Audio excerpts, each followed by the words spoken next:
অনেকটাই সাহস করতে হয়েছে এই কাজটা করার জন্য। আসলে একটা মেয়ে মানুষ যে কোনো কাজ করতে হলে অনেকটাই সাহস লাগে, আর যে সাহসটা একদমই আমার কাছে নাই। কয়েকদিন থেকে সবাইকে বাসার আশেপাশে আমার খুব রিলেটিভ, খুব কাছের মানুষগুলা যারা আমাদের বিপদের সময় ছিল, আমার খুব কাছের ছিল, যাদেরকে আমি সব সময় আমার বিপদের সময় পাই, তাদেরকে নিয়ে খুব ইচ্ছে ছিল আমার এবারের ইফতার পার্টিটা একসাথে করার জন্য। আর আপনাদের ভাইয়ার সাথে থাকতে থাকতে করার খুবই ইচ্ছে ছিল, আসলে ভাগ্য হয়নি।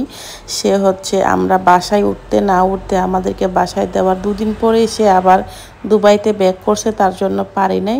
তো নিজে একা হাতে কি পারবো না এটা করতে করতে আমার প্রায় 10 দিন সময় লাগছে সাহস করার জন্য। তারপরেও আলহামদুলিল্লাহ 16 রমজানে আমরা ইফতার পার্টিটা করতে নিছি। আসলে একজন মেয়ে মানুষ একা হাতে সব কিছু করা তো এটাই অনেক কষ্টের। আর বর্তমান সময়ে কিন্তু একা একা একা চলতে হলে, একা সব কিছু করতে হলে একটা মেয়ের কিন্তু অনেকটাই কষ্ট হয়ে যায়। আর আপনাদেরকে একটা কথা না বললে না, আসলে আমরা বিয়ের পরে বাবা মার কাছ থেকে শ্বশুর বাড়িতে চলে আসি, আর যখন আমরা বাচ্চা কাচ্চা মানুষ করার জন্য শহরে থাকি বা শহরে চলে আসি, তখন কিন্তু আমরা শ্বশুর বাড়ির মানুষকেও পাই না।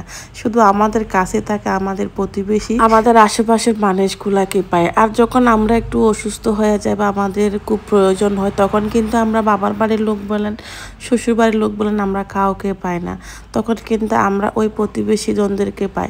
এজন্য কখনোই প্রতিবেশীদের সাথে খারাপ ব্যবহার করবেন না। আর আমি এখন বর্তমানে যে বাসাতে আছি, সে বাসাটার মধ্যে আমি আরো 2 বছর আগেই ছিলাম, কিন্তু যে এখানে যে মানুষগুলা ছিল, সে মানুষগুলার কথা, মানুষগুলো আমার বিপদের সময় ছিল, তাদেরকে আমি বলতে পারি নাই বলে কিন্তু আমি এই জায়গাতে আবার চলে আসছি। আমি 2 বছর পরেও কিন্তু তাদের কাছে আসছি, কারণ আমরা এখানে ম্যাক্সিমামে আগের সব মানুষরাই আছি, কিন্তু তাদের প্রতি যে একটা মায়া, তাদের প্রতি যে একটা, তারা যে আমার বিপদের সময় ছিল, ওই সময়গুলো আমি কখনোই ভুলতে পারবো না। আসলেই আপনার সুখের সময় অনেকজনই থাকে, কিন্তু দুঃখের সময় কয়জনই বা থাকে বলেন?